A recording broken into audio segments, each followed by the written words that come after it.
So, good day po everyone. So, dito na po tayo sa ating bagong topic, the ethical leadership and social responsibility. So, kasama po ito sa ating midterm exam. So, tanong ko lang po, no, before we start. So, halimbawa, kung kayo po ang boss sa isang yung negosyo or sa isang kumpanya, so pipiliin mo ba na yung mas malaking profit kahit may konting pandaraya or panlalamang, or pipiliin mo yung mas maliit na profit pero honest at fair? So, yung mga sagot nyo sa kanya-kanya yung isip, yan po yung pag-uusapan natin today. Because we will tackle not just leadership but ethical leadership and social responsibility. So, ang desired learning outcome natin is demonstrate ethical leadership and apply social responsibility in organizational decision making.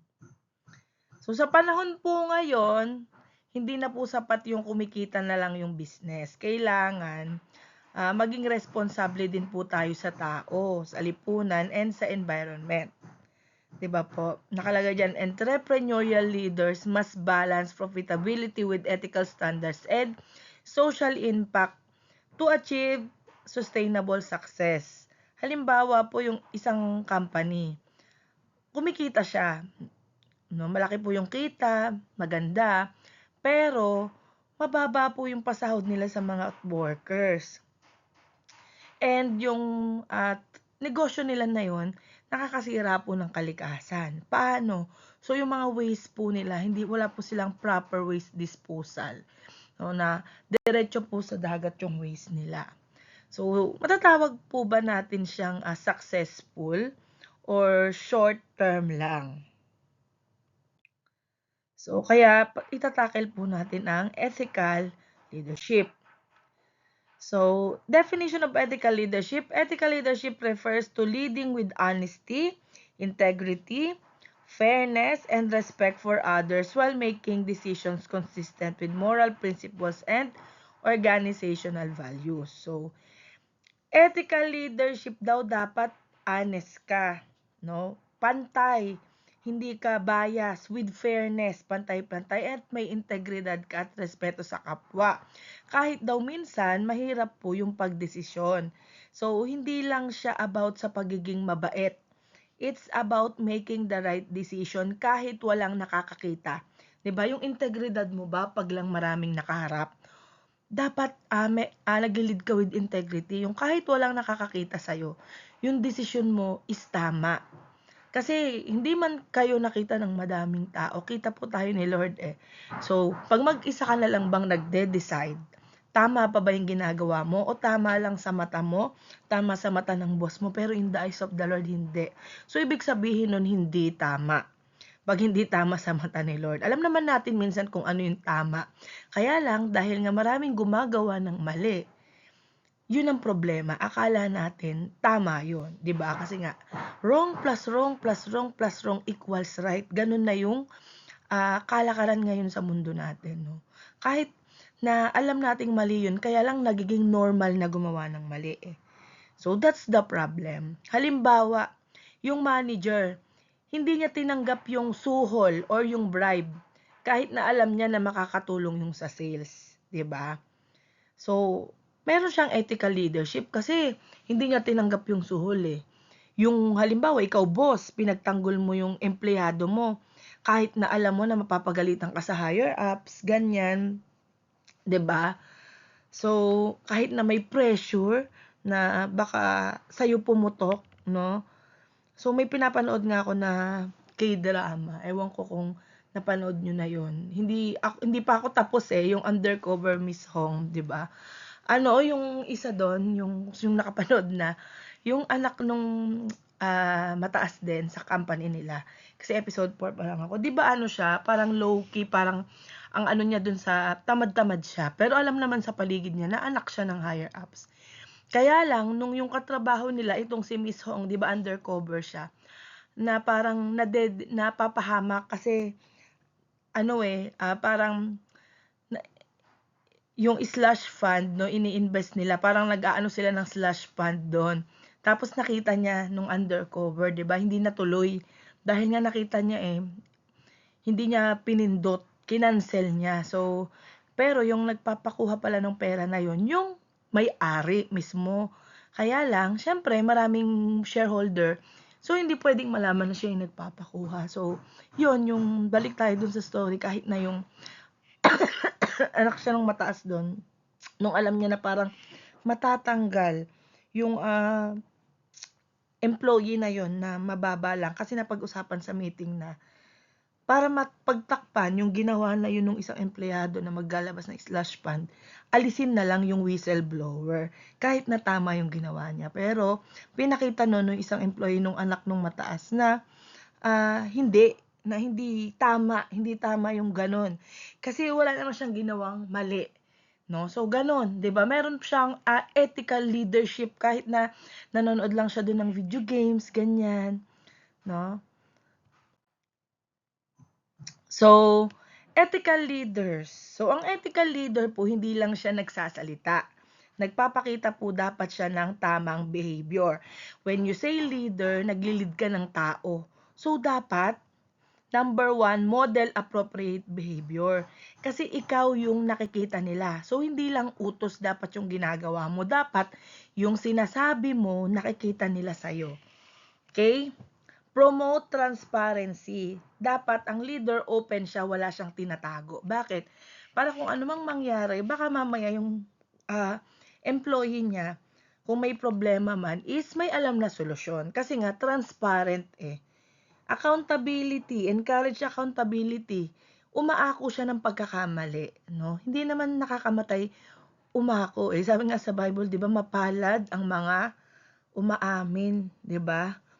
Nanghihingi ng kapatawaran, 'di ba? Akuin mo, minsan kahit leader ka, nagkakamali ka manghingi ka tawad, akuin mo, pasensya na po, mali po kami. Gagawin na lang po naming better sa susunod. At tatandaan nyo po, baka maging leader kayo or boss. Alam nyo po ba na ang pagkakamali ng tao nyo ay pagkakamali nyo din? So, halimbawa, 'di ba may tao ka, tas ikaw, tas may mas mataas sa inyo. Pag yung mas mataas sa inyo nagalit sa employee mo, hindi dapat ganon, dapat sa'yo. No, kahit hindi mo kasalanan kasi accountability mo silang lahat ng tao mo. No? Dapat hindi mo hahayaan na masigawan ng iba or mapagalitan ng iba yung tao mo. Dapat ikaw muna. So, ganun po ang pagiging leader. So, ang mangyayari no, halimbawa ako, no, halimbawa sa PUP dati, no, kay Sir Jun, napagalitan siya kasi kasalanan ko. So, syempre ako, mahihiya na ako sa kanya, gagawin ko na yung mag-i-improve na ako kasi ayoko napapagalitan siya. So, ganun din ang naramdaman ko sa kanya nun, kaya hanggang ngayon, mahal na mahal ko yung boss ko na yun. Nung nalaman niya na pinagalitan akong diretso, nagalit siya kasi sabi niya dapat dadaan muna sa kanya. So, parang kung ano mang nagawa ko, siya nang bahala doon. Kung may problema sa akin, siya yung kakausapin. So, accountability. So, ganun po. So, protect, make fair decisions. So, wala dapat favoritism, no? So, kahit kakilala mo siya, ganyan, dapat walang favoritism. Dapat fairness. Protect stakeholder interest. Dapat iniisip mo yung kapakanan ng lahat, hindi lang yung kapakanan mo. At lalong wag po kayong magde-decide based sa emosyon, 'di ba? Pag galit ka, wag kang magde-decide, pag masaya wag din kasi baka hindi tama. Ethical leadership builds credibility and long-term organizational reputation. Halimbawa, may dalawang employee. Yung isa ka-close mo, yung isa hindi. Tas ang nangyari, pareho po silang nagkamali. Anong gagawin mo bilang ethical leader? Siyempre, pareha sila may pananagutan, hindi dahil kakilala mo sila. Kasi anong mangyayari kung bias yung leader, 'di ba?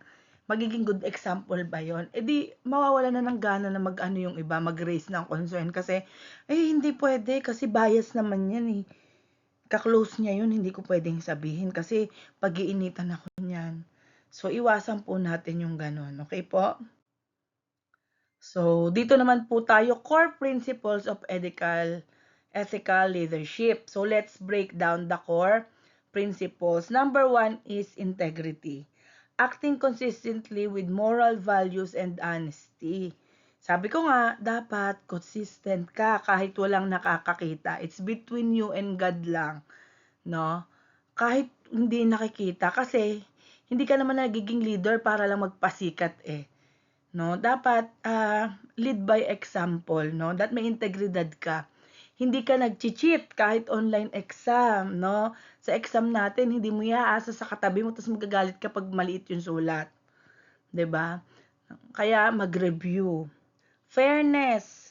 Treating employees and stakeholders impartially. So, dapat yung pagtrato mo is pantay sa lahat. No, meron kang same rules para sa lahat ng empleyado. Hindi yung pag-close mo, hindi mo i-apply ang rules. Dapat ang rules ay para sa lahat na nagtatrabaho, walang special treatment. Accountability, sabi ko nga sa inyo, 'di ba? Taking responsibility for decisions and actions. Inaako mo yung mga action mo. Kasalanan ko 'to.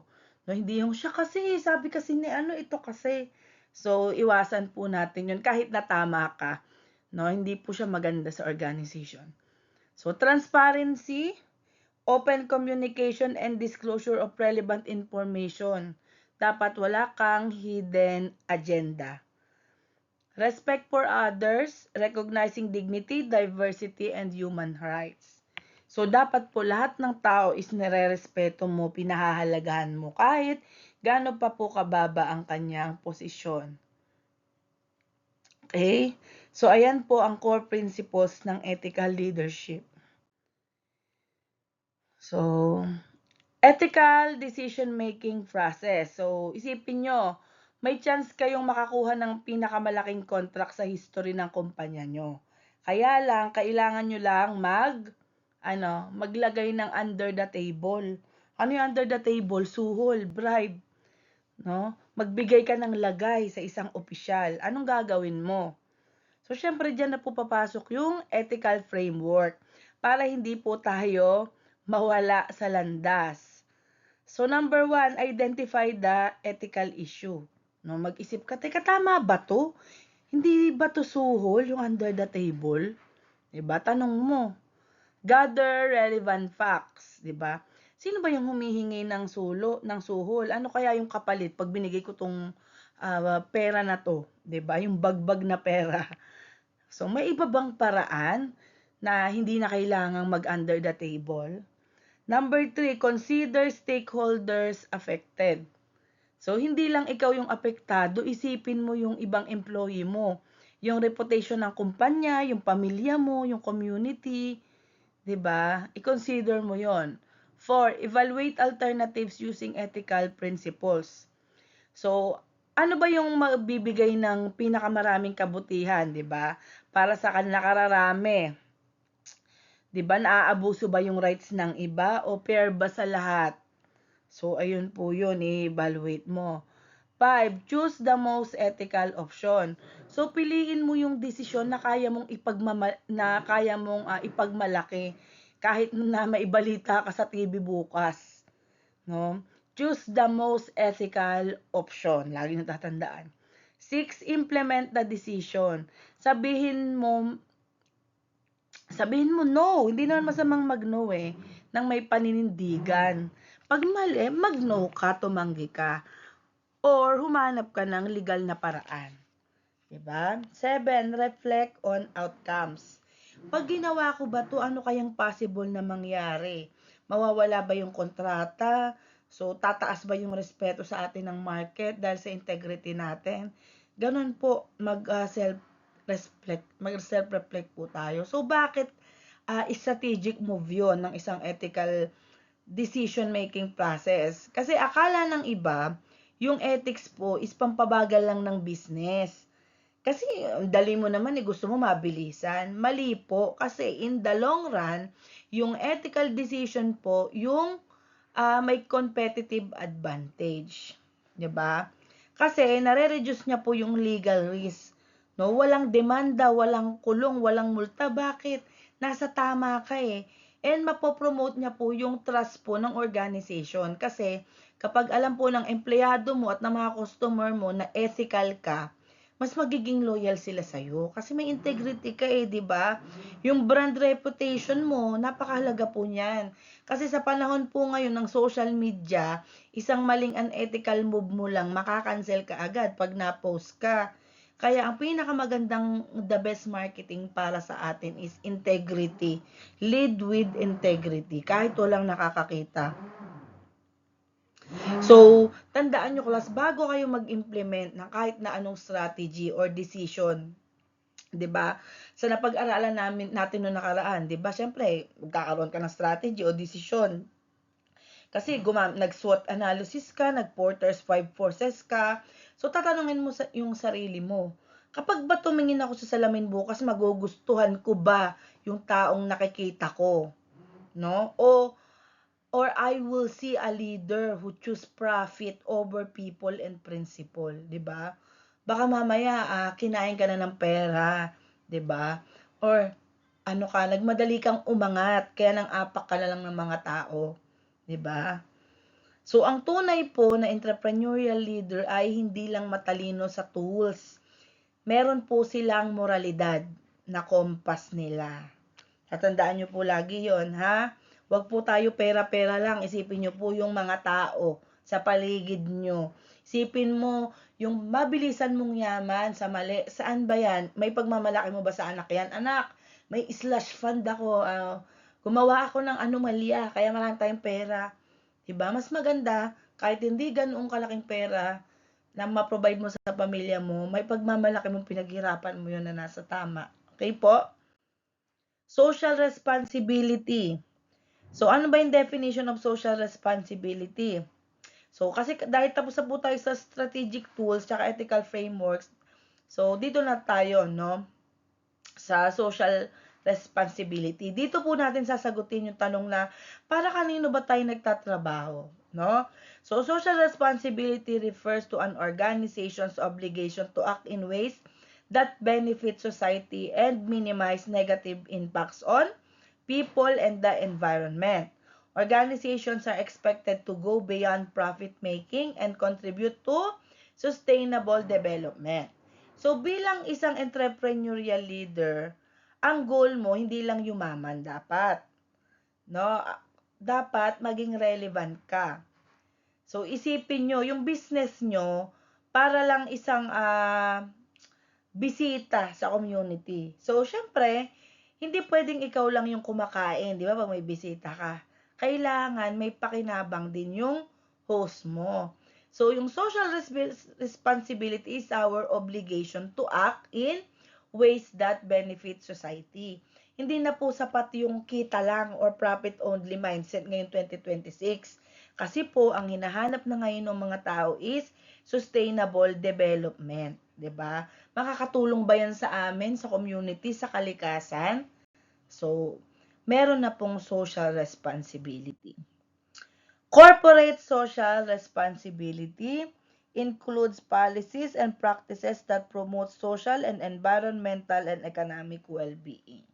So, wag po kayong malilito. Yung CSR po or social or corporate social responsibility is hindi lang po basta pagbibigay ng donations, no? Pag may bagyo, 'di ba? Ito po is isang business strategy na nakatanim po sa operations natin. So, common CSR initiatives, environmental sustainability programs. So, ano-ano ba 'yun? Gumagamit ba tayo ng solar power or yung mga plastic-free packaging? Kasi ano na 'to pinapa-implement na 'to, 'di ba? Fair labor practices. So, sapat ba yung sahod tsaka benefits ng mga staff o thank you lang pagka nag-overtime sila? Ethical sourcing. Yung kape ba na nabili mo kanina or binibili mo is fair ba? Mula sa price ng mga local farmers o baka nalugi na sila, nilugi mo. So, education and health, may scholarship programs ba tayo para sa mga anak ng empleyado natin? So, strategic results, no? Kapag pumaayos yung CSR, mo, mas mahal ka po ng customers. So, ano pa? Pag mas maganda po kasi yung pangalan mo sa market, meron kang brand reputation, no? So, ayun po siya. Dimensions of social responsibility. So, para po mas madaling tandaan, isipin po natin yung social responsibility para po siyang pyramid. Hindi mo pwedeng laktawan yung nasa gitna. So, number 1, economic responsibility. Be profitable and financially sustainable. So, kung wala kang kita, paano ka makakatulong, di ba? Siyempre, kailangan mo nang maging financially sustainable yung negosyo. Legal responsibility. Comply with laws and regulations. So, dapat daw sumusunod ka sa mga batas. Magbayad ka ng tamang buwis, tsaka sundin mo lahat ng labor law. Yan po yung minimum requirement. Ethical responsibility. Do what is right beyond legal requirements. Gawin mo daw kung ano yung tama. With integrity, kahit walang nakatingin, yung hindi illegal, gagawin mo yung tama. Kasi, yun po yung obligasyon mo at yun na yung moral mo. So, philanthropic responsibility, nandun din po to sa kanina. No? Contribute voluntarily to community welfare. So, dapat maging good corporate citizen ka. Yan yung voluntaryo mo, kusang loob na pagtulong mo sa welfare ng community mo. No, sumali ka o kaya magpalaganap kayo mga programs na galing po talaga sa puso mo or ng business mo or ng kumpanya mo. So, ayun po siya. So, halimbawa, 'di ba? Halimbawa, may coffee shop ako. So, napansin ko nung sa coffee shop ako, ay mas mura pala yung plastic cups. So, syempre economic 'yon. Pero masama pala to sa environments. Kasi nga, nakapag-aral ako social responsibility. So, hindi bawal yung plastic sa area namin. Pero, alam ko na dagdag yun sa pollution. So, anong gagawin ko kaya? Siyempre, lilipat na ako sa bamboo-based straw at saka sa paper cups. Kahit mas mahal ng konti. Kasi yun yung gusto kong gamiting market point. Para mas marami pong Gen Z yung bibili sa akin kasi eco-friendly ako, 'di ba? Uso na 'yun ngayon and nakatulong pa ako sa environment, 'di ba? Social responsibility. Ganun po siya. So, ito na po yung huling missing piece ng ating puzzle. So, dito natin pagtatagpuin yung strategy at heart, ethical leadership and CSR decision making. Ethical leaders integrate social responsibility into organizational decisions by considering long-term impacts on stakeholders. So, bilang isang entrepreneurial leader, yung decision mo is hindi lang dapat nakabase sa Excel sheet or sa profit. Dapat dahil siya sa impact, no? Magdedesisyon ka dahil sa impact sa totoong buhay. Yan po yung tinatawag nating stakeholder capitalism.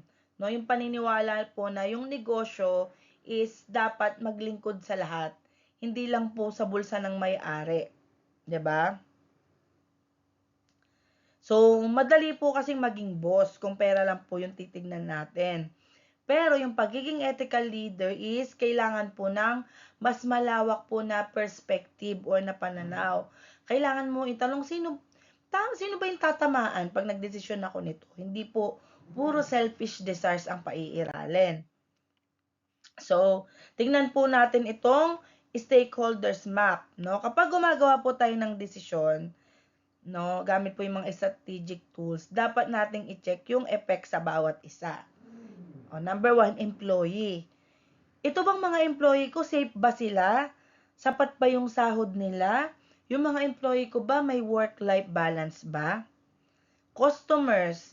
So, safe ba yung product natin? Or tama ba yung marketing natin sa kanila? O nabubudol lang ba natin sila? Investors. No, dapat transparent po tayo sa totoong lagay ng pera ng kumpanya. Suppliers. Yung mga suppliers ba, nababayaran ba sila ng tama on time?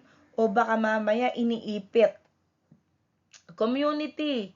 So, dapat may naitutulong po tayo sa paligid, no? Or sa ingay, or traffic, no? O baka naman nakakadagdag lang tayo sa traffic tsaka sa ingay sa community. Government, dapat po sumusunod po tayo sa simpleng pagbabayad ng tax at tsaka sa pagsunod sa mga laws and regulations. Environment, we should be sustainable. Dapat yung mga resources po na ginagamit natin ay sustainable, no? So, shareholders versus stakeholders. So, dapat daw po yung pag-decision is, ang aim niya is makakreate ng value para sa lahat ng stakeholder. Hindi lang ng shareholders. So, dati po kasi yung puro po shareholder primacy. So, basta daw po kumita yung may-ari, okay na. Pero ngayon po, para po maging tunay kang entrepreneurial leader, dapat nag-aim ka na po ng shared value. You should create value for all, not only for some. So, kapag inalagaan mo yung environment, tsaka community, syempre, mas tatagal yung business mo. Doon na papasok yung sustainability. Kapag inalagaan mo yung employee mo, syempre, ang outcome niya, mas magiging productive sila. Mas magiging efficient yung pagtatrabaho. So, lahat po yun, babalik din sa profit mo. Pero, sa paraang malinis at marangal. Okay po? So, benefits of ethical leadership and social responsibility. So, class, baka isipin nyo, bakit ko pa ba kailangan magpakabait? Gastos lang yan. Pero yung totoo po, yung pagiging ethical is isang investment po yan. Hindi lang yan expense. Kasi kapag ginawa mo yan, yan yung tinatawag na harvest, di ba? Sabi nga, you reap what you sow. Kung ano ang itinanim mo, yun ang aanihin mo, di ba? So, organizations that practice ethical leadership and CSR experience, number 1, increased trust and credibility. Yung customer, mas madali pong bumili kapag alam nila na hindi ka sinungaling, hindi ka mandaraya, no, na hindi ka mambubudol. No, may tiwala sila sa'yo, 'di ba? Strong organizational culture. Kapag yung leader is may integrity, yung mga employees niya, syempre nagiging proud, tsaka honest. Kasi nakita nila yung pag-lead ng tama. Higher employee engagement. Reduce risk. Reduce legal and reputation risk. So, walang multa sa gobyerno, walang iskandalo sa social media, and they less stress. So, sustainable competitive advantage. Sabi nga natin dun sa VRIO, di ba? Yung trust is napakahirap kopyahin ng mga competitors mo dapat, no? Kaya nga ginamit mo yung VRIO 'di ba? Gagawa ka ng strategy na hindi madaling makopya ng competitors. Improve financial performance in the long term. No, syempre, mas mai-improve po yung performance mo financially pag gumagawa ka po ng tama. Kasi pang matagalan 'di ba? Unlike nang gumawa ka ng mali, pumasok ka sa illegal, 'di ba? Sandali lang 'yon. One time, big time lang. Pero yung maliliit, pag consistent po 'yan, so magiging successful po 'yan yung performance niya in the long term. Okay po? So, challenges in practicing ethical leadership. So, ayan po yung realidad ng pagnenegosyo. No? Maging totoo po tayo dito. Yung negosyo, hindi lang laging success. Hindi lang laging rainbows and butterflies. So, maraming beses na maiipit kayo sa gitna. No? Ayan po yung mga dilemas na haharapin nyo. So, number 1, 'di ba? Conflict between profit and ethics. So, kailangan kong kumita. Kailangan mong kumita para pampasahod. Pero kailangan mo ding magsinungaling sa client para makuha po yung deal. Yun yung struggle. So, pressure from stakeholders. Kasi gusto na ng investors ngayon na malaking kita. Tapos gusto nila agaran. Pero, syempre, minsan alam mo na nakakasama sa environment yung mabilis na production. So, short-term expectation. Kasi yung mundo natin mahilig po sa instant result. 'Di ba? Pero yung ethics kasi pang long term siya kasi nga pang matagalan. Cultural differences, paano kung sa isang bansa is normal yung lagayan, pero sa ethics mo mali yun. 'Di ba? Which is mali naman talaga, 'di ba? Lack of clear ethical guidelines, no? So, kaya nga mag-aral ka kasi baka yung decision mo hindi na ethical, 'di ba? So, short-term performance expectations. Diba? Wag po tayong mag-focus lang sa short. No? Kasi, ang goal mo nga, diba, lumago yung business mo. No? Huwag kang gagawa ng mali. Para in the long run, tumagal yung business mo. Entrepreneurial leaders must demonstrate courage and moral judgment when facing these challenges. So, kailangan malagpasan mo yung mga challenges na yan, di ba? Yan yung magpapatatag sa'yo. Roles of entrepreneurial leader. So, entrepreneurial leaders must promote ethical and socially responsible practices by, so, no, lagi nating tatandaan, culture is caught, not just taught. Hindi sapat na nakalagay lang o nakadikit lang sa pader yung mga vision mission ng bawat kumpanya. Kasi yung ethical practices is magsisimula po sa atin, sa inyo. So, paano nyo ba ginagawa yung pagiging isang tunay na leader, 'di ba? So, dapat ma-establish mo yung ethical standards and codes of conduct sa nililid mong company or negosyo. Leading by example, sabi ko nga, kung gusto mong maging on time yung employee mo, dapat ikaw muna yung unang dumadating. Kung gusto mo na honest sila, dapat transparent ka din sa kanila. Diba? Establishing codes of conduct. Hindi siya para mang pressure, no? Para magkaroon lang sila ng malinaw na sinusunod na lahat kapag may nakitang mali na ginagawa sa loob. Supporting sustainable innovation. So, bilang entrepreneur, hindi ka lang basta nag-iimbento. So, nag-iimbento ka ng mga bagay na makakatulong sa mundo. Halimbawa, yung mga product na makakatulong sa less energy. Halimbawa, yung solar, yung mga ganyan, di ba? Transparency and accountability. So, kapag nagkamali yung kumpanya, yung leader, dapat hindi naninisi ng iba. Aaminin mo yung pagkakamali mo and gagawa ka ng paraan para ayusin to. Engaging with communities. That's why it is important na mag-engage ka sa community mo. 'Di ba? Alamin mo ano ba yung mga makakatulong sa kanila, yung hindi makakatulong, 'di ba? So, para mas lalo pong maintindihan, tingnan po natin tong mga real world actions na pwede nyong simulan kahit na maliit pa lang yung business nyo. So, practical examples, no? Examples of ethical leadership and CSR actions. Implementing fair wage and safe working conditions. So, hindi lang po yan tungkol sa pagsunod sa minimum wage. Yan po yung mini-make sure na yung mga tao is nakakakain ng tama.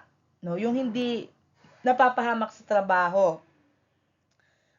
Reducing environmental impact through sustainable operations. Halimbawa, sa isang office, yung pag-implement po ng paperless billing or pag-reduce po ng electricity consumption is isang simple CSR move po yon. Supporting local communities and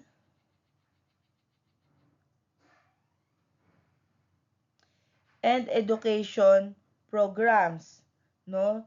Yung pag-support po ng mga community natin, tsaka yung ano bang mga programa, yung mga ginagawa nila, 'di ba? Ano pa?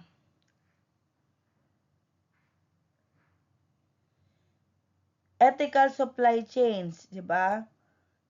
Maintaining ethical supply chains. So, sino ba yung mga kinukuhanan mo ng raw materials?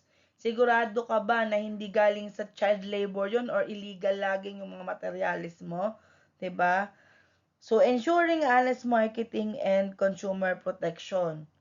So, wala kang mga peking advertising.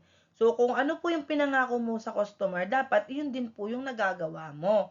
No? Wala kang hidden charges, wala kang fake review, 'di ba? Para mag-gain mo po yung trust nila. So, bago po natin tapusin, no? Ito po ang ating summary.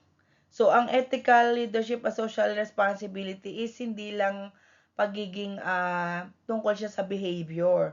So, sila po yung pundasyon ng sustainable organizational success. So, isipin nyo, ano yung silbi ng pagiging number one mo sa market kung yung kumpanya mo naman ay kinamumuhian ng tao dahil pangit po yung sistema. 'Di ba? So, bilang mga entrepreneurial leaders in the future, yung hamon sa inyo is maging master balancers, 'di ba? Dapat daw profitability, yung kailangan kumita kasi para mabuhay yung business. Yung ethical standards, hindi lang kumita, kailangan tama po yung paraan ng pagkita.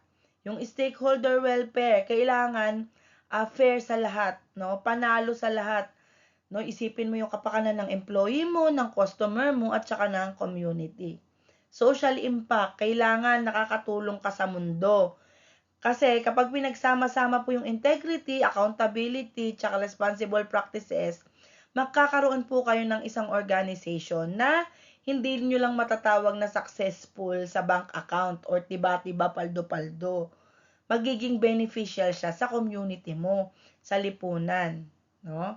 So ayun lang po, maraming salamat po sa inyong oras, no? So reviewin niyo po ito at kasama po ito sa exam. So i-analyze niyo po ang lesson. Yun lang po, maraming salamat.